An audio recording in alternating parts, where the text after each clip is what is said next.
जी, अस्सलाम वालेकुम। उम्मीद है कि आप तमाम दोस्त खैरियत से होंगे और आज का दिन भी ट्रेडिंग के हवाले से अच्छा गुज़रा होगा। एक और अच्छा दिन मार्केट के लिए अच्छा किस हवाले से मैं कह रहा हूँ इंडिविजुअल कंपनीज़ के हवाले से नहीं, मैं सिर्फ़ इंडेक्स की बात कर रहा हूँ। 355 पॉइंट्स का इज़ाफ़ा रहा। मार्केट का आज का वॉल्यूम कोई इतना अच्छा नहीं था। उसकी वजह ये है कि गवर्नमेंट की जो फ़ॉर्मेशन है, वो अभी मरहला मुकम्मल नहीं हो सका और एम्बिग्विटी पाई जाती है कि पता नहीं क्या हो जाएगा, लेकिन होगा कुछ नहीं। हमारे ज़मीनी हक़ाइक़ ऐसे हैं कि हम कोई और एडवेंचर जो है, वो अफ़ोर्ड नहीं कर सकते। इसलिए कोई भी बुरी खबर आए, मार्केट गिरे या इसी तरह से चलती रहे, कुछ सेक्टर्स ऊपर, कुछ नीचे, कुछ न्यूज़ की बुनियाद पर कुछ चल जाए, कुछ न्यूज़ की बुनियाद पर नीचे आ जाए, तो जो नीचे आएँ उनके हवाले से कोई राय कायम करने में कोई मुज़ायका नहीं है। इंशाअल्लाह सारे मामला ठीक हो जाएँगे। जो रिज़ल्ट्स आ रहे हैं कंपनीज़ के वो इतने बुरे नहीं हैं। बैंकिंग सेक्टर के रिज़ल्ट उठा के देख लीजिए, मैन्युफैक्चरिंग सेक्टर के देख लीजिए, कुछ के ऊपर-नीचे हुए हैं, लेकिन जो अच्छी कंपनीज़ हैं, जो काम करने वाली कंपनियाँ हैं, उनके हालात इतने बुरे नहीं हैं। तो लिहाज़ा अच्छे शेयर अगर सस्ते मिलें, तो उनको खरीदने में कोई मुज़ायका नहीं है। 355 पॉइंट्स का इज़ाफ़ा रहा आज। अगर हम सर्किट ब्रेकर की बात करें कि आज क्या सिचुएशन रही, तो देखिए माशाअल्लाह से आज 11 कंपनीज़ अपर कैप हैं। सेज़ियो देखिए एक मर्तबा फिर हो गया, नेटसोल हो गया एंड सो तो इतनी मसाइल वाली बात कोई नहीं है। आखिर यही कंपनीज़ चलेंगी तो मुल्क तरक्की करेगा ना। इंसेंटिव्स अगर वो इनको सहूलियात देते हैं तो इन्हीं कंपनीज़ को देनी पड़ेंगी गवर्नमेंट को। अगर टैक्स कम करते हैं तो फिर भी इन कंपनियों के लिए यही करना पड़ेगा। अगर सेल्स टैक्स कुछ आगे पीछे करते हैं तो इन्हीं के साथ करना पड़ेगा। अगर टैक्स लगाने हैं तो वो भी तो इन्हीं पर ही लगाने हैं, तो डोंट वरी। जिस कदर हालात ख़राब हो चुके हैं, शायद अब जो है वो वापसी की तैयारी जो है इंशाअल्लाह उसका वक़्त हुआ चाहता है। लोअर कैप की बात करें तो लोअर कैप में कुछ नहीं है। अब गुज़िश्ता 2-3 दिन से आप देख रहे हैं कि ठीक है, अगर आप सेक्टर में देखेंगे तो आपको कुछ कंपनीज़ ऊपर-नीचे नज़र आएँगी, लेकिन लोअर कैप वाला भी फ़िलहाल कोई सिलसिला हमें नज़र नहीं आ रहा। मार्केट में होप मौजूद है। आगे चलते हैं, कुछ 1-2 खबरें हैं, उनका भी जायज़ा लेना। पहली खबर तो ये थी कि मुझे दोस्तों ने कहा जी कि आपने फार्मास्यूटिकल वाली खबर जो थी, ना तो आपने उसके ऊपर कोई बात की, ना ही आपने उसके ऊपर कोई कमेंट किया और ना ही आपने जिस वक़्त लाहौर हाई कोर्ट ने वो मामला जो है वो उड़ा के रख दिया, तो फिर भी आपने इसके ऊपर कोई बात नहीं की। देखिए, बात ये है कि कुछ खबरें ऐसी होती हैं कि जिनके ऊपर आपका बात करना बड़ा ज़रूरी होता है। ये जो इस किस्म की खबरें होती हैं ना, देखिए वो बिल कहाँ पे, अब बात थोड़ी-सी ना सोचने वाली होती है और सोचने वाली बात ये थी, मैंने इसके ऊपर ज़्यादा इसलिए बात नहीं की कि ब अपर कैप हो गए थे लोगों के, हालाँकि जो हमने स्टेक खरीद रखे थे, वो तो हमने न्यूज़ से पहले खरीद रखे थे। इस पर मैं सोच रहा हूँ कि आने वाले कुछ हफ्ते के अंदर जो है वो 1 आध हफ्ते में कोई एक लाइव सेशन कर लिया जाए जिसमें हम न्यूज़ पर डिस्कस कर सकें कि न्यूज़ जो है इसका इम्पैक्ट किस तरह से लेना चाहिए और न्यूज़ के पीछे किस तरह से भागना चाहिए या न्यूज़ से किस तरह से जान छुड़ाई जा सकती है। इस पर हम बात कर सकते हैं। तो बेसिकली आपको ये देखना चाहिए था कि क्या ये मामला कौमी असेंबली से होके आया? नहीं। सेनेट में बिल पास जो है वो पेश हुआ, वो पास हो गया। ऐसे थोड़ी होता है सर जी। मामला जो है जब तक गवर्नमेंट फ़ॉर्मेशन नहीं होती, बिल कौमी असेंबली में नहीं आता, जो नुमाइंदे हैं जो अवाम के वो इसको डिस्कस नहीं करते, इसके ऊपर बाकायदा तौर पर ये कमेटी के सुपुर्द नहीं होता, ये बाकायदा एक प्रोसेस है। मैंने इसके ऊपर इसलिए ज़्यादा बात नहीं की कि हमें जो है वो चूँकि ये बता दिया गया है कि हमारी पार्लियामेंट में जितने भी लोग बैठे हैं वो सारे चोर हैं। उनको पता ही नहीं है किसी चीज़ का, ये जो भी फैसला करेंगे गलत करेंगे। तो इस वक़्त जो हमारे मुल्क की सिचुएशन है ना, उसमें अगर आप कोई भी बात जो कानून के मुताबिक करने की के हवाले से करेंगे या आप जो है वो नुमाइंदों की बात करेंगे, पार्टी कोई भी हो, सर दौर नहीं है इस वक़्त पाकिस्तान में, ये ऐसी बात करने का। तो इसलिए हम भी थोड़ा-सा अवॉइड करते हैं, ठीक है अभी जो चल रहा है एन्जॉय करें। ख़ैर आगे चलते हैं। तो इंशाल्लाह न्यूज़ के हवाले से कुछ सेशन रखेंगे, आप ज़रा फीडबैक दीजिएगा कि ऑनलाइन सेशन हो, उसमें हम कुछ लोगों को लिंक भेज दें, कुछ 10-15 लोग जो है वो जॉइन कर लें, बाकी लोग जो है वो यूट्यूब पे डायरेक्ट देख लें। तो फीडबैक दीजिएगा ताकि न्यूज़ के हवाले से हम कुछ डिस्कस कर सकें। तो बात हो रही थी एक तो फार्मास्यूटिकल के हवाले से तो वो उड़ गया ना। इस तरह से अगर वो बिल जो है वो कौमी असेंबली के थ्रू आता, तो फिर देखते कि लाहौर हाई कोर्ट की जो है वो क्या पहले नंबर पर तो क्या ये बिल पास होता? बहुत बड़ा क्वेश्चन मार्क है। और अगर फ़र्ज़ कर लीजिए कि ये पास हो भी जाता, तो क्या लाहौर हाई कोर्ट की इतनी जो है वो हो सकती थी कि वो इसको जो है वो उसके ऊपर स्टे दे देते? नहीं हो सकती थी। फिर वो सुप्रीम कोर्ट में जाना था फैसला। तो बहरहाल ये मामला चलते हैं, ये काफ़ी डिटेल तलब है, इसको छोड़िए। अ, अगली जो खबर है वो ये है कि जो गनी जीसीआईएल है, इन्होंने 800 मिलियन जो है वो उठाए हैं प्राइवेटली सुकूक के ज़रिए से। इसको सुकूक कहते हैं जी, इस्लामिक फाइनेंसिंग। उसके ज़रिए से उठाए हैं, लेकिन इश्यू ये नहीं है कि उन्होंने 800 अरब रुपए 800 मिलियन जो है वो उठा लिए हैं। मसला ये है कि इन्होंने इसका करना क्या है? मैं अक्सर आप लोगों से एक बात कहा करता हूँ कि चाहे कोई कंपनी राइट इश्यू करे, चाहे कोई कंपनी जो है वो किसी बैंक से कुछ उठाए, लोन उठाए, कुछ भी करे, मसला ये नहीं होता कि उसने वो पैसा उठाया क्यों है? मसला ये होता है कि उसने इसका करना क्या है?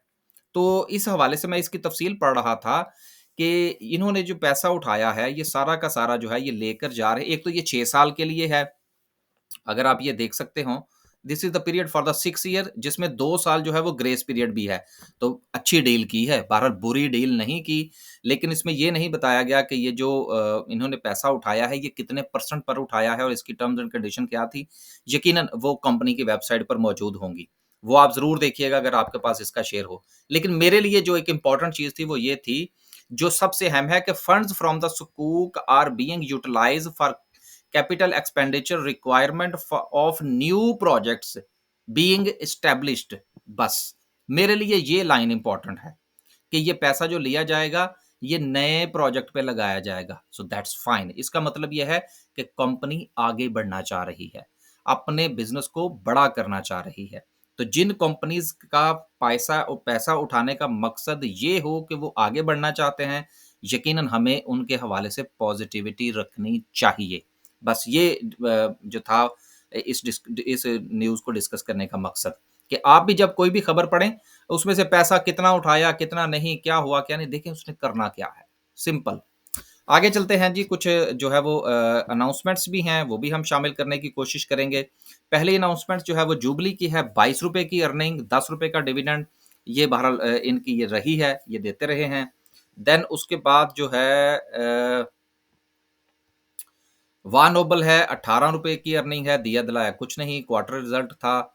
उसके बाद जेडीएमटी ₹8 का नुकसान छोड़िए। नेशनल बैंक ₹24 की अर्निंग, दिया दिलाया कुछ नहीं। यही वजह थी कि आज ये शेयर जो है ये नीचे रहा, देना चाहिए था बहरहाल कुछ ना कुछ। देन एमको जो है ₹1.90 की है। उसके बाद निशात पावर है, ₹2.42 कमाए हैं और ₹2.5 का डिविडेंड है, अच्छा रहा।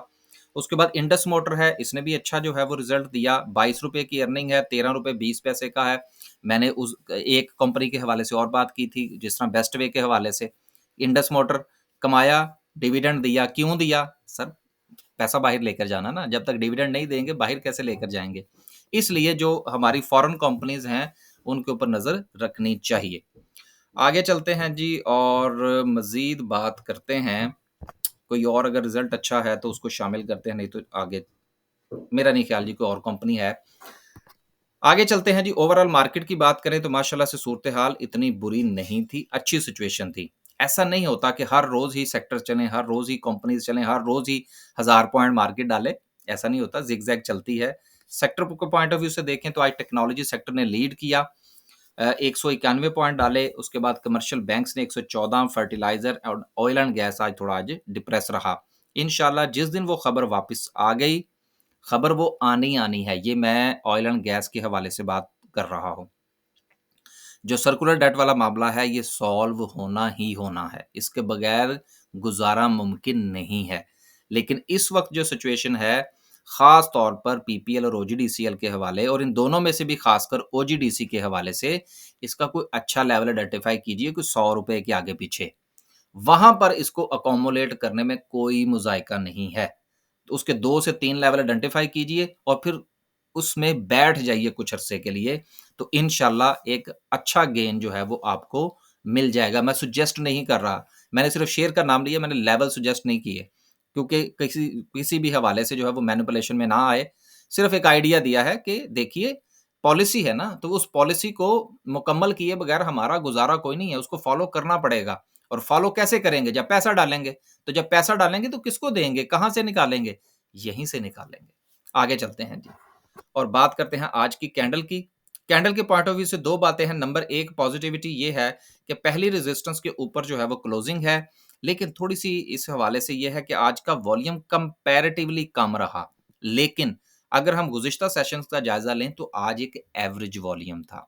जैसा मैंने शुरू में कहा कि आज कुछ थोड़ा-सा वॉल्यूम कम था, लेकिन जब हम इसको कंपेयर करते हैं अपने को गुज़िश्ता 15 या 20 सेशन के साथ तो आज एक एवरेज वॉल्यूम था, इतना बुरा वॉल्यूम नहीं था। पहली रेजिस्टेंस जो है वो मार्केट जो है वो क्रॉस कर चुकी है। इंशाल्लाह जैसे ही गवर्नमेंट की फॉर्मेशन की न्यूज़ आ जाएगी इस वीकेंड तक, मंडे वाले दिन इंशाल्लाह मार्केट अच्छा परफ़ॉर्म कर सकती है। इसमें एक खबर जो थी वो और थी जो मैं ये देखना चाह रहा था कि इमरान खान साहब का आईएमएफ को खत लिखने का मकसद बैरूनी मुदाखलत करना है। जबकि इससे पहले जो न्यूज़ थी वो ये वाली थी कि इमरान खान इलेक्शन में धांधली के मामले पर आईएमएफ को खत लिखेंगे। अब मुझे 2 से 3 लोग पूछ रहे थे जी कि अब मार्केट कब मौका देगी? लें सर, आ गया मौका। सवाल ये है, आप ये छोड़ें, आप नून लीग के हैं या आप पीटीआई के हैं। ये लड़ेंगे आपस में तो मार्केट ऊपर-नीचे होगी। बस आपने नज़र रखनी है कि कौन क्या कर रहा है।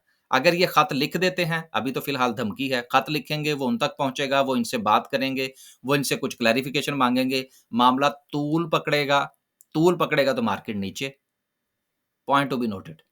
खबर की तरफ ना जाएँ, अपने ज़ाती मोहब्बतें जो हैं वो साइड पे रख कर देखें कि इससे आपके बिज़नेस को फ़ायदा हो रहा है या नुकसान हो रहा है। कौन क्या कर रहा है, ये देखना ज़रूरी है और उसके मुताबिक आपने स्टॉक मार्केट के हवाले से अपने पोर्टफ़ोलियो का डिसीज़न लेना है।